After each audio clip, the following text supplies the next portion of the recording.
Você já percebeu que mesmo quando tudo parece estar bem, a sua mente insiste em puxar você de volta para os mesmos impulsos? Mesmo quando você decide mudar, algo interno parece sabotar. Isso não acontece porque você é fraco. Acontece porque sua mente foi programada.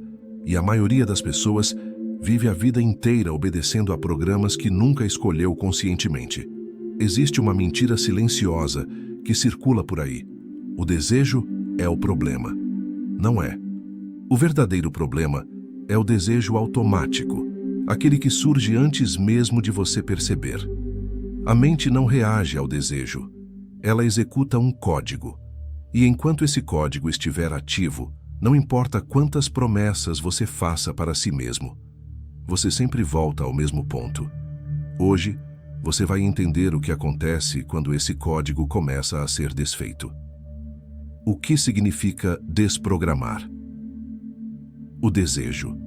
Desprogramar não é eliminar, não é reprimir, não é lutar. Desprogramar é quebrar a associação automática entre estímulo, impulso, reação. É quando o desejo ainda surge, mas não domina, não arrasta, não sequestra. A mente deixa de obedecer no piloto automático. E isso muda tudo. Por que a mente se torna escrava do desejo? A mente aprende por repetição. Sempre que você busca prazer para aliviar tensão, usa estímulo para fugir do vazio, recorre ao desejo para anestesiar desconforto, um circuito é reforçado. Com o tempo, esse circuito vira padrão. Depois, identidade. Você não tem desejo. Você responde a ele sem perceber. O desejo como reflexo, não como escolha. Aqui está algo crucial. A maioria das pessoas não escolhe desejar.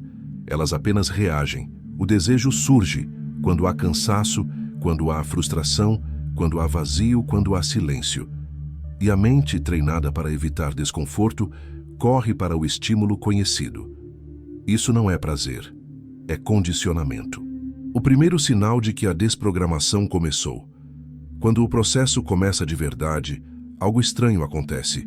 Surge um espaço entre o impulso e a ação. Esse espaço pode durar, segundos, às vezes apenas um instante, mas ele muda tudo. Porque nesse espaço, você percebe, você sente, você escolhe. Antes não havia escolha, havia reação. Por que esse processo assusta muita gente?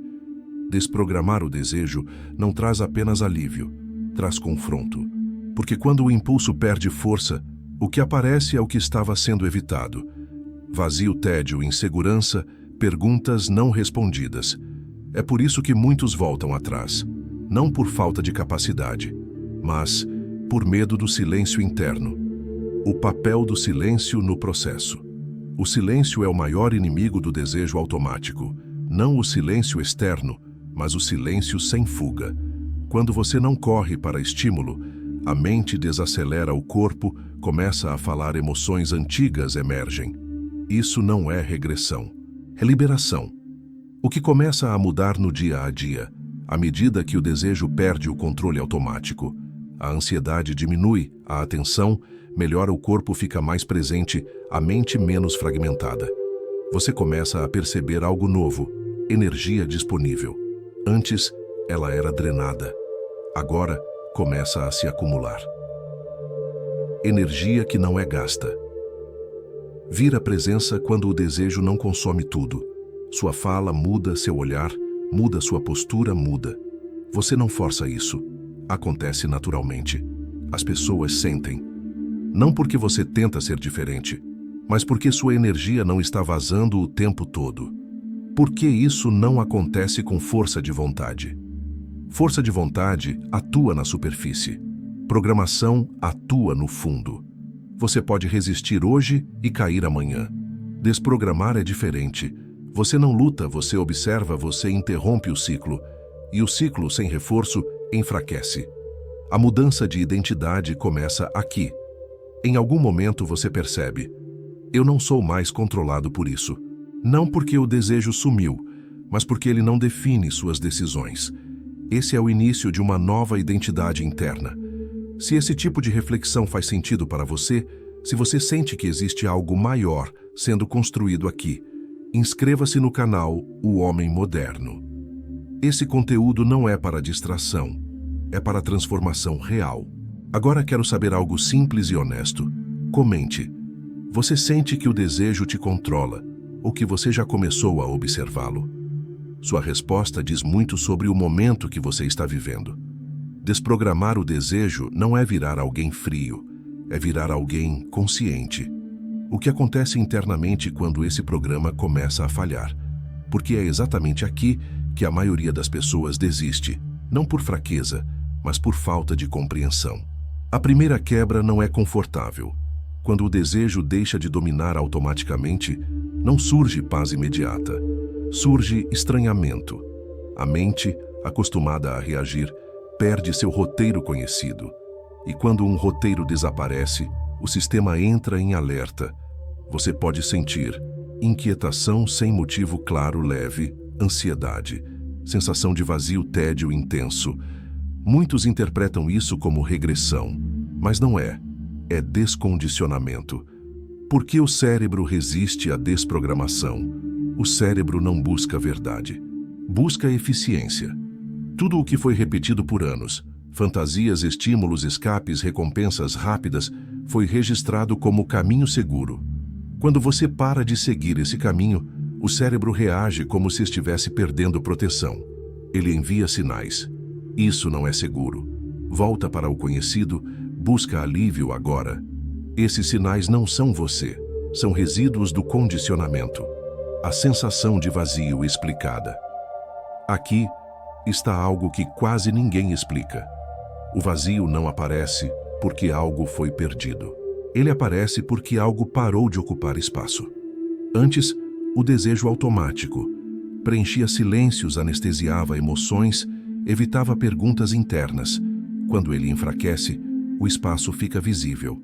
Esse espaço sempre esteve lá. Você só nunca o sentiu. O corpo começa a despertar. Enquanto a mente estranha, o corpo começa a responder de outra forma. Você pode perceber mais sensibilidade, mais presença física, mais energia acumulada, emoções antigas emergindo. Isso acontece porque a energia que antes era descarregada, agora permanece no sistema. O corpo, finalmente, é ouvido. Por que emoções antigas voltam? Desejo automático funciona como abafador emocional. Quando ele perde força, frustrações não resolvidas aparecem, inseguranças antigas emergem, memórias emocionais retornam. Isso não significa que você está pior. Significa que você parou de fugir. E tudo o que foi evitado, um dia pede atenção. O erro de confundir desconforto com problema. Aqui muitos falham. Eles sentem desconforto e concluem: isso não está funcionando. Mas desconforto não é sinal de erro. É sinal de reorganização. Toda mudança profunda passa por instabilidade, recalibração, ajuste interno. Quem entende isso, atravessa. Quem não entende, recua. O papel da observação consciente. Neste estágio, a prática mais importante é simples: observar sem reagir. Quando o impulso surge, não lute, não siga, não se julgue. Observe como ele nasce, cresce e diminui. Essa observação enfraquece o circuito antigo porque retira o reforço automático. O desejo sobrevive de reação. Sem reação, ele perde força. Por que a força de vontade não funciona? Aqui, força de vontade cria tensão. Tensão gera explosão ou recaída. Desprogramação exige atenção, calma, presença corporal. Respiração consciente. Não é um embate. É um desligamento progressivo. Quanto menos luta, mais rápido o circuito enfraquece. A mente começa a criar desculpas. Outro fenômeno comum neste bloco: a mente racionaliza. Ela diz coisas como: só dessa vez, mas não é tão grave, você merece. Essas frases não são reflexão. São mecanismos de restauração do hábito. Perceber isso já é um avanço enorme.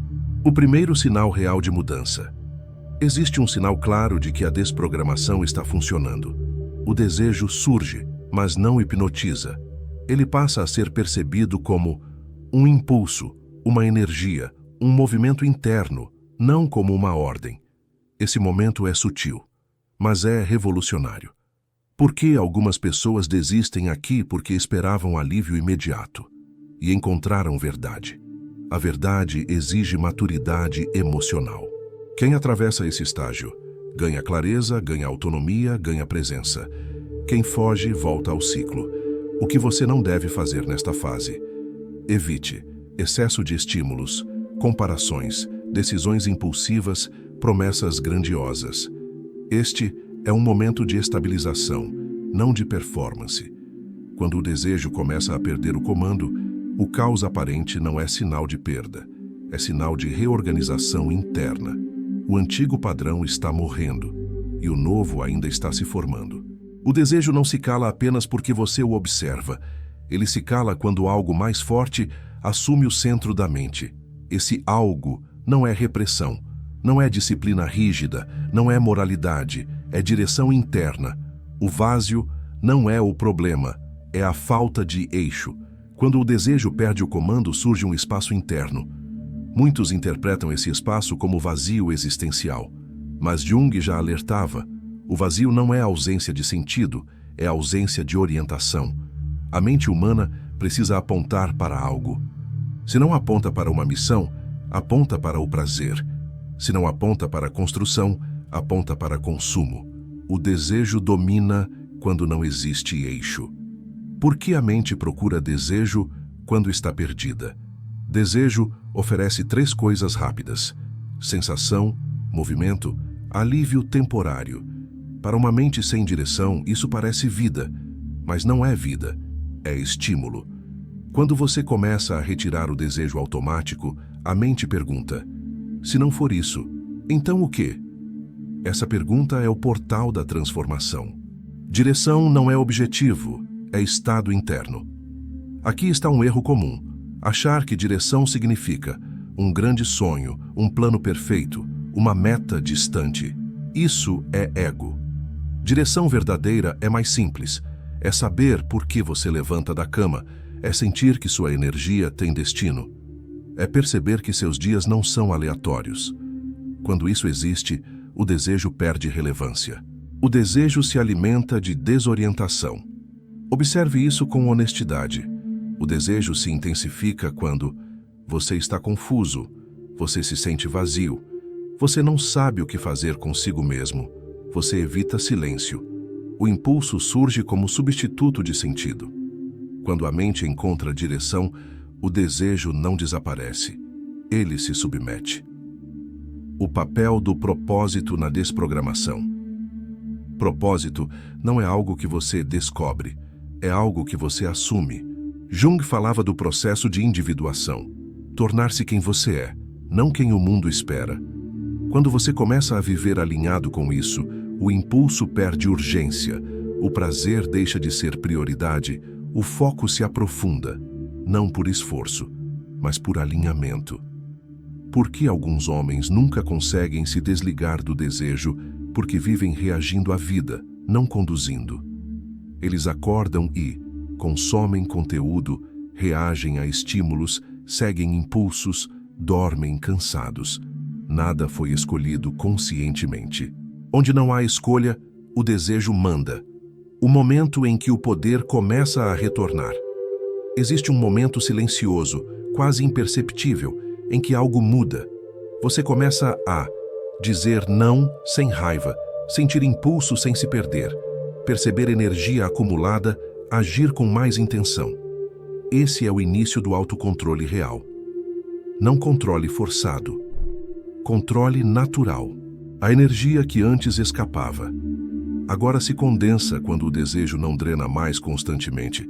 A mente fica mais estável. O corpo ganha presença, a fala fica mais firme, o olhar mais atento. Isso não é misticismo, é economia psíquica. Energia que não é desperdiçada se organiza. O desejo não some, ele muda de função. Aqui está uma verdade que poucos aceitam. O desejo nunca desaparece. Ele evolui. Antes, ele pedia descarga. Agora, ele pede expressão. Ele pode virar criatividade e liderança, Disciplina, foco profundo, magnetismo silencioso. Mas isso só acontece quando há direção. Por que a vida começa a testar você nesta fase? Quando você ganha direção, surgem testes, convites antigos, tentações inesperadas, distrações sutis. Não são punições, são verificações internas. A pergunta não é: você aguenta? É: você sabe para onde está indo? A diferença entre controle e mestria. Controle é tensão. Mestria é alinhamento. Quem controla, luta. Quem domina, escolhe. No momento em que sua mente tem um eixo claro, o desejo deixa de ser um inimigo e se torna combustível. O silêncio interno começa a surgir. Não um silêncio vazio, um silêncio vivo. A mente para de buscar estímulo a todo instante. O corpo relaxa sem apatia. O tempo desacelera. Esse silêncio é sinal de integração. O desejo só domina quando não há direção. Quando você constrói um eixo interno, ele perde o trono. Existe um momento específico no processo de desprogramação do desejo que quase ninguém explica. É um ponto silencioso, confuso e paradoxalmente perigoso. Não é mais o caos do vício. Também não é ainda a estabilidade da mente livre. É o período de reorganização interna, e muitos homens caem exatamente aqui. O erro de achar que o desejo morreu. Quando o desejo perde a forma compulsiva, surge uma falsa sensação de vitória. A mente pensa: pronto, venci. Mas Jung já alertava. Tudo o que é inconsciente e não integrado retorna por outra porta. O desejo não desaparece, ele muda de estratégia. Antes ele gritava, agora ele sussurra. Antes ele exigia descarga, agora ele negocia. A fase do desejo sofisticado. Neste estágio, o desejo deixa de ser bruto e se torna sutil.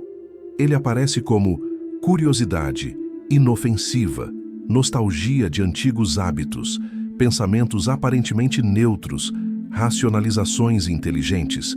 Não há mais urgência animal. Há sedução psicológica. E isso é mais perigoso do que a compulsão aberta. Porque muitos recaem sem entender como o homem pensa. Não senti impulso forte. Não parecia errado. Foi automático. Exatamente. A recaída nesta fase não vem da fraqueza. Vem do relaxamento excessivo da consciência. A mente baixa aguarda cedo demais. O desejo agora testa sua identidade, não sua vontade. Antes, o teste era físico. Agora, o teste é simbólico. A pergunta inconsciente deixa de ser: você aguenta? E passa a ser: quem você acha que é agora? Se sua identidade ainda estiver ligada ao homem que luta contra o desejo encontra brechas.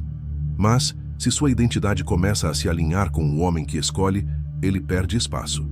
Jung e o perigo da inflação do ego. Carl Jung chamava isso de inflação psíquica. Quando o ego sente que venceu algo grande, ele cresce além da conta. E o ego inflado relaxa, se distrai, se sente acima do risco. É aí que a sombra retorna. Não como inimiga, mas como velha conhecida. Porque a humildade é essencial nesta fase. Humildade aqui não é se diminuir, é permanecer consciente, é saber: ainda estou em processo, ainda estou aprendendo, ainda preciso de atenção. A mente livre não nasce arrogante, ela nasce vigilante.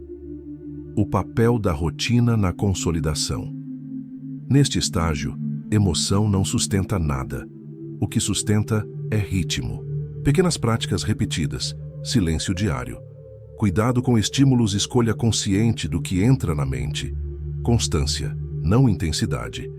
Não é entusiasmo, é estrutura. Por que a vida começa a ficar mais sem graça? Essa é uma das fases mais mal interpretadas. O homem começa a sentir menos picos emocionais, menos excitação, menos drama. E pensa: algo está faltando. Não está.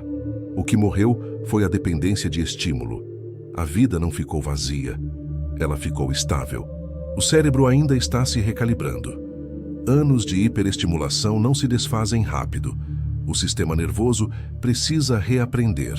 Como sentir prazer com calma, como existir sem excesso, como ficar em silêncio sem ansiedade. Essa neutralidade temporária não é depressão, é reorganização neuropsíquica. O desejo começa a buscar novas saídas.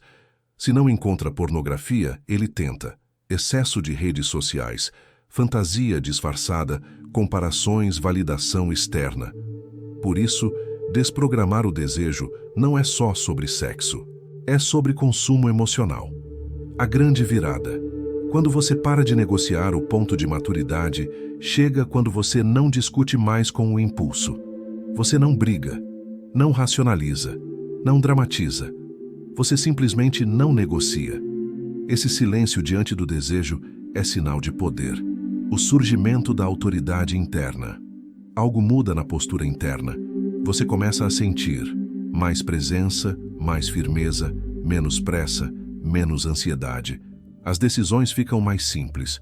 O corpo responde melhor. A mente desacelera. E isso é autoridade interna emergindo. O desejo agora começa a servir.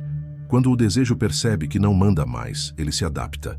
A energia que antes escapava começa a alimentar foco, aprofundar pensamentos, fortalecer disciplina, intensificar propósito. Não é repressão. É reorganização hierárquica interna. A diferença entre quem cai e quem se consolida. Quem cai acha que o processo acabou, relaxa cedo demais. Vive de sensação. Quem se consolida entende que o processo é contínuo, respeita o próprio ritmo, mantém a atenção silenciosa. A mente livre não se conquista, ela se mantém. Este é o estágio onde o desejo já não domina, mas ainda observa. Onde a mente já ganhou direção, mas ainda precisa maturidade. Chega um momento silencioso, quase imperceptível, em que algo fundamental muda dentro de você. Não há fogos de artifício, não há euforia, não há anúncio externo, mas você percebe. O desejo ainda existe, só que ele não governa mais, e isso muda tudo. A maior mentira: vou ser outra pessoa. Quando muitos homens iniciam o processo de desprogramação do desejo, acreditam que se tornarão alguém frio, rígido ou vazio. Isso é falso. O que morre não é a vitalidade, é a tirania interna. Você não perde o desejo, você perde o medo dele. O momento em que o silêncio vence. Um dos sinais mais claros da mente desprogramada é este. O impulso surge, e você não reage imediatamente. Não porque está se segurando, mas porque não precisa. Existe um espaço entre o estímulo e a resposta. Esse espaço é soberania. O desejo não desaparece, ele muda de função. Antes, o desejo exigia descarga. Agora, ele oferece energia. Antes, ele drenava. Agora, ele sustenta. A mesma força que antes te arrastava para baixo, agora te empurra para frente. Isso é transmutação real. A vida começa a responder diferente.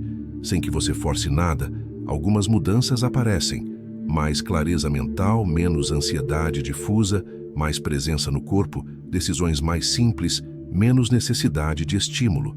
Você começa a perceber o mundo sem filtro de carência. As pessoas sentem isso. Os ambientes respondem a isso. Não por misticismo barato, mas porque coerência interna gera gravidade. Jung e o processo de individuação. Carl Jung chamava esse estágio de individuação. Não é perfeição, é integração. O instinto não foi morto, foi educado. O espírito não foi idealizado, foi encarnado. Você não vive mais dividido. O fim da guerra interna. Antes, sua mente era um campo de batalha. Desejo contra culpa, impulso contra moral, prazer contra propósito. Agora a guerra acaba. Não porque um lado venceu, mas porque ambos encontraram lugar. O instinto serve, o espírito guia.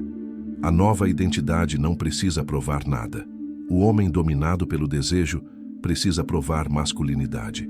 O homem integrado não precisa. Ele não busca validação constante. Não precisa impressionar. Não vive em comparação. Ele sabe quem é, e isso é suficiente. Por que esse estado assusta alguns homens? Porque ele exige responsabilidade. Sem o desejo como desculpa, Você não pode mais fugir.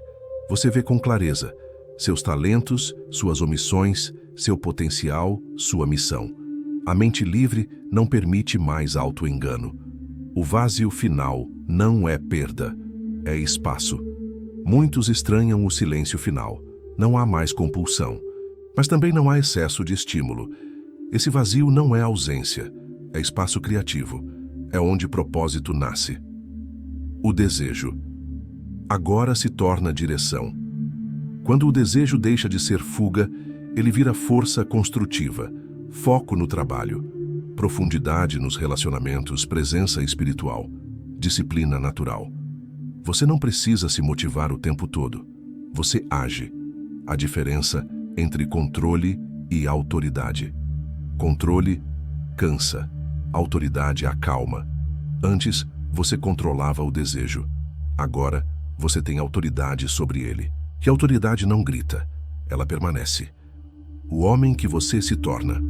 Você não se torna um santo, nem um monge, nem um ser isolado. Você se torna inteiro, capaz de desejar sem ser escravo, sentir sem se perder, agir sem compulsão, escolher sem medo. Isso é liberdade real. O mundo precisa desse homem. Um homem que governa a própria mente, constrói relações sólidas, cria algo maior que si mesmo, não vive à mercê de impulsos, não precisa fugir da própria consciência. Esse homem é raro e necessário. Se você chegou até aqui, não foi por acaso. Algo em você já começou a mudar. Agora diga nos comentários, como um ato simbólico e consciente, eu escolho governar minha mente. Isso não é para o algoritmo, é para você. Inscreva-se no canal e ative o sino. Aqui cada vídeo é um passo rumo à clareza, ao autodomínio e à construção do homem inteiro. Lembre-se, a verdadeira liberdade não é eliminar o desejo, é não precisar mais obedecê-lo.